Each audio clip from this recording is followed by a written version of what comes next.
Hello friends, आज हम tissues के बारे में बात करेंगे।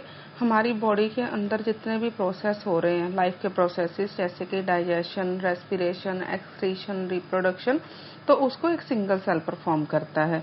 अब सिंगल सेल की जब ग्रुपिज्म होती है तो टिश्यू बनता है, लेकिन वो ग्रुपिज्म जब होगी और हर टिश्यू जो होगा वो पेरेंट सेल उनका सेम रहेगा, लेकिन हर टिश्यू जो है वो अलग होता जाएगा और उसका साइज, शेप, अरेंजमेंट के अकॉर्डिंगली ही वो अपना रोल प्ले करेगा।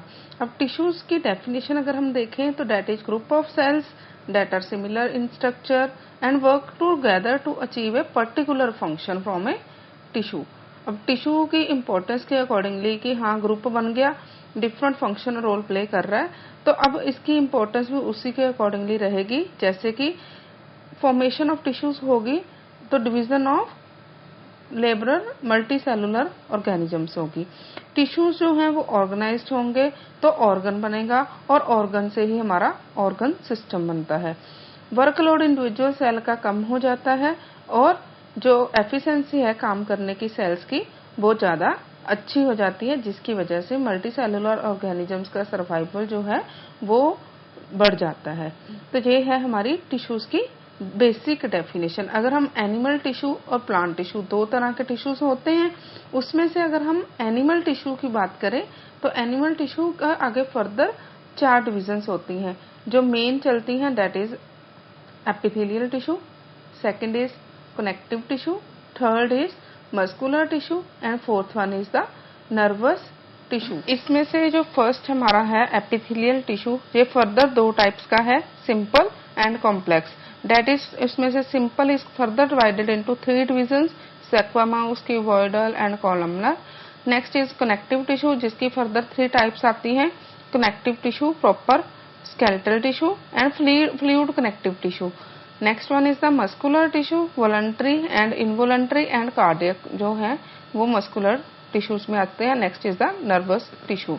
इसमें से सबसे पहले अगर हम बात करें एपिथेलियल टिश्यूज के बारे में, तो एपिथेलियल टिश्यूज जो हैं वो सरफेस को कवर करते हैं, इसलिए इनको जो ट्यूब्स हैं, कैविटीज हैं, जो सरफेसिस पे है वहां पर एनिमल बॉडी के अंदर ये मिलेंगे और ऑर्गन्स को प्रोटेक्ट करने का काम करेंगे। कवरिंग और लाइनिंग में जितने भी टिश्यूज रहते हैं वो एपिथेलियल टिश्यूज ही रहते हैं। इसके जो सेल्स हैं वो टाइटली पैक होते हैं, कॉन्टिन्यूस शीट की तरह रहेंगे और small amount of connecting material इसमें मिल जाएगा एक दूसरे के साथ, लेकिन बीच में इंटरसेलुलर स्पेस हमें कहीं नहीं मिलती है और यूजुअली सेपरेट होते हैं underlying tissue bye extra fibrous basement membrane, वहां पर जाकर ही ये एक दूसरे से सेपरेट आउट होते हैं। वेस्कुलर टिश्यू लैकिंग होने की वजह से ब्लड वेसल्स में इनकी डिस्ट्रीब्यूशन होती है और इनको हम स्क्वामोस एपिथेलियम भी बोल देते हैं और पेवमेंट एपिथेलियम भी बोल देते हैं, क्योंकि सिंपल एपिथेलियल टिश्यू के आगे फर्दर जो टाइप्स हैं क्यूबॉइडल एपिथेलियम बोलते हैं क्योंकि ये क्यूब्स की तरह होते हैं और किडनी ट्यूब्यूल्स या सलाइवरी ग्लैंड्स की डक्ट्स में हमें मिल जाते हैं। कोलमनर एपिथेलियम जो है वो कॉलम्स की तरह रहेंगे और इसके ऊपर अगर सीलिया प्रेजेंट होगा तो हम उनको सीलिएटेड एपिथेलियम बोल देते हैं। अगर मॉडिफाइड हो जाएंगे और ग्लैंड बना देंगे तो हम इनको ग्लैंडुलर एपिथेलियम बोल देते हैं और अगर ये सेंसरी सेल्स के साथ अपना रोल प्ले करेंगे तो हम इनको सेंसरी एपिथेलियम भी बोल देते हैं। नेक्स्ट क्यूबॉइडल एपिथेलियल टिश्यू के बाद कॉम्प्लेक्स एपिथेलियल टिश्यू है जो कि कॉम्प्लेक्स बना देते हैं मल्टी लेयर्स की वजह से और स्किन के अंदर मोस्टली ये प्रेजेंट रहते हैं। और उसके बाद हमारे पास सेकेंड टाइप जो आ जाती है एपिथेलियल टिश्यूज के बाद, that is the connective tissue. Connective tissue क्या है, बहुत सारे बॉडी ऑर्गन्स के अंदर प्रेजेंट होंगे और कनेक्ट करते हैं ऑर्डर को एक दूसरे के साथ, ये कनेक्टेड रहेंगे, इसलिए इनको हम कनेक्टिव टिश्यू बोल देते हैं। कैरेक्टरिस्टिक क्या है कि कनेक्ट होने की वजह से ये जेली लाइक फ्लूइड जो है या डेंस है या rigid, depend upon the function उसके ऊपर डिपेंड करता है, ऐसे हमें फील होंगे ये। और टाइप्स ऑफ कनेक्टिव टिश्यूज क्या है, कनेक्टिव टिश्यू प्रॉपर जो है उसमें अरेओलर टिश्यू रहता है। Second is fibrous tissue, fibrous tissues में टेंडन एंड लिगामेंट्स आते हैं। Next is the adipose tissue जो स्किन के ऊपर प्रेजेंट रहता है और स्टोरेज ऑफ फैट जो है वो एडिपोज टिश्यू की वजह से ही पॉसिबल होती है। Next one is the skeletal tissue, cartilage and bone को जो फॉर्म करते हैं वो स्केलेटल टिश्यूज रहते हैं। कार्टिलेज जो है वो सपोर्ट प्रोवाइड करता है और फ्लेक्सिबिलिटी जितनी भी बॉडी के पार्ट्स के अंदर आती है वो कार्टिलेज की हेल्प से होती है। बोन जो है वो स्ट्रांग रहेगी और नॉन फ्लेक्सिबल टिश्यू रहता है और इसमें फास्फोरस और कैल्शियम की बोन्स जो हैं वो मोस्टली बहुत ज्यादा हार्ड होती हैं। तो कार्टिलेज एंड बोन का रोल है इसमें। नेक्स्ट हमारा आ जाता है that is the fluid connective tissue. Fluid connective tissue मतलब ब्लड एंड लिम्फ। ब्लड क्या है कि ब्लड जो है बोन एक मैट्रिक्स है हमारे पास जो सेल्स का ही बना है, ब्लड कर्पसल्स बोल देते हैं उनको। तो ब्लड का प्लाज्मा और ब्लड के कर्पसल्स दो रोल अलग अलग हैं। ब्लड का प्लाज्मा जो है वो 2.75 लीटर रहेगा जिसमें पानी, प्रोटीन, एल्ब्यूमिन, ग्लोबुलिन ये इसकी कॉम्पोजिशन है ब्लड की। और इसको डिटेल में हम अलग भी पढ़ सकते हैं, टॉपिक हम कवर करेंगे ब्लड का। नेक्स्ट वन ब्लड कॉर्पसल्स आ जाते हैं जिसमें आरबीसीज, डब्ल्यूबीसीज, प्लेटलेट्स आ जाएंगे। अगर हम टेंडन और लिगामेंट के डिफरेंस की बात करें तो टेंडन क्या है, स्ट्रॉन्ग है, नॉन फ्लेक्सिबल है, मसल टू बोन ज्वाइन करता है और वाइट फाइब्रस कनेक्टिव टिश्यू रहता है। लिगामेंट की बात करें तो ये एक इलास्टिक एंड फ्लेक्सिबल है, ठीक है, ज्वाइन करता है बोन को बोन के साथ और जेलो फाइब्रस कनेक्टिव टिश्यू इसके अंदर प्रेजेंट रहता है। बहुत इंपॉर्टेंट क्वेश्चन है, समटाइम पूछ लिया जाता है difference between tendon and ligament. उसके बाद अगर हम बात करें ब्लड के बाद लिम्फ की, फ्लूइड कनेक्टिव टिश्यू दो तरह के थे। तो लिम्फ जो है that is colourless fluid having plasma and डब्ल्यूबीसीज। लिम्फ जो है इसमें कैपिलरीज रहती हैं बॉडी के अंदर जो टिश्यूज के अंदर और लिम्फ वेसल्स में वो फ्लो करती हैं। इनका मेन फंक्शन जो रहता है वो एक्सचेंज ऑफ मटेरियल रहेगा।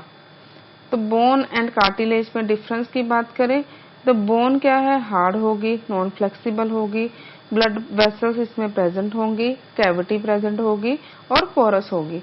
लेकिन जो कार्टिलेज है वो फ्लेक्सिबल रहती है, ब्लड वेसल्स उसमें नहीं जाती है, कैविटीज एब्सेंट रहती है और नॉन पोरस होती है। अगर ब्लड और लिम्फ का डिफरेंस देखें, ब्लड रेड इन कलर रहता है, लिम्फ व्हाइट इन कलर रहता है। नेक्स्ट हमारा आ जाता है मस्कुलर टिश्यू। मस्कुलर टिश्यू जो है वो इलोंगेटेड सेल्स हैं मसल फाइबर्स के, इनको हम बोल देते हैं। और ये टिश्यूज जो हैं बहुत सारी बॉडी के पार्ट्स की और लोकोमोशन और उनकी मूवमेंट्स जो होते हैं उसमें हेल्प करते हैं।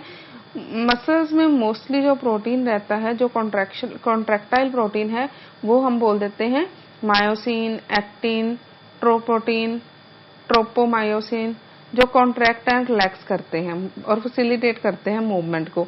तीन टाइप्स के आ जाते हैं, voluntary muscular tissue, involuntary muscular tissue and cardiac muscular tissue. तो वॉलंटरी जो है वो मूवमेंट में हेल्प करते हैं, मस्कुलर रहते हैं। इनवॉलंटरी आप सामने डायग्राम में देख भी रहे हो, स्मूथ मसल सेल्स होते हैं। इनमें अनस्ट्राइएटेड मस्कुलर टिश्यू भी बोल देते हैं, लंबे लंबे रहेंगे। और एलिमेंट्री कैनाल हो गया, ब्लड वेसल्स हो गया, आइस की आइरिस हो गई, जुट्रेटर हो गया, जहां फिर ब्रोंकाई ऑफ लंग्स, वहां पर ये प्रेजेंट होंगे, लेकिन बिल्कुल स्मूथ लाइनिंग रहती है। कार्डियक मसल्स जो है वो कार्डियक सेल्स हार्ट में प्रेजेंट रहते हैं। स्ट्राइएटेड इनवॉलंटरी मस्कुलर टिश्यू की प्रेजेंस में, स्ट्राइएशंस की प्रेजेंस में इनकी मूवमेंट को ये कंट्रोल अपनी मर्जी से नहीं कर पाते हैं, लेकिन सिलेंड्रिकल, ब्रांच्ड एंड यूनिन्यूक्लिएट हमें कार्डियक मस्कुलर टिश्यूज मिल जाते हैं।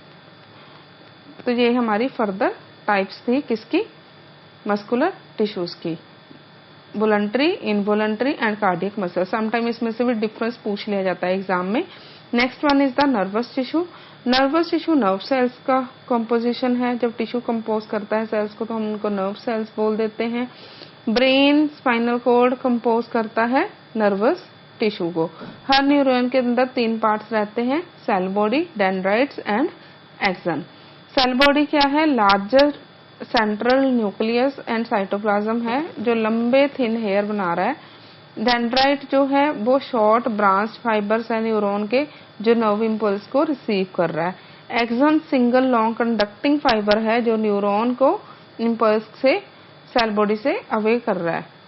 तो नर्व सेल का फंक्शन बॉडी एक्टिविटीज को कंट्रोल करना, बॉडी फंक्शन करना और डेंड्राइट को कैरी करना। और इनका जो अगर डिफरेंस देखें तो डेंड्राइट जो है 1 और मोर इन नंबर होते हैं, बहुत छोटे छोटे रहेंगे, ब्रांचिंग इनकी होती रहती है, लेकिन साइटोन से नर्व इम्पल्स तक कंडक्शन जो कोज होती है वो डेंड्राइट की हेल्प से ही होती है। इसमें एक इम्पॉर्टेंट रहता है नर्व इम्पल्स, जिसका मेन रोल है केमिकल्स और इलेक्ट्रिकल सिग्नल्स जो न्यूरॉन्स को जाते हैं वो नर्व इम्पल्स की हेल्प से ही जाते हैं, तभी हमारा नर्वस टिश्यू जो है वो आगे फर्दर अपना काम कर पाता है।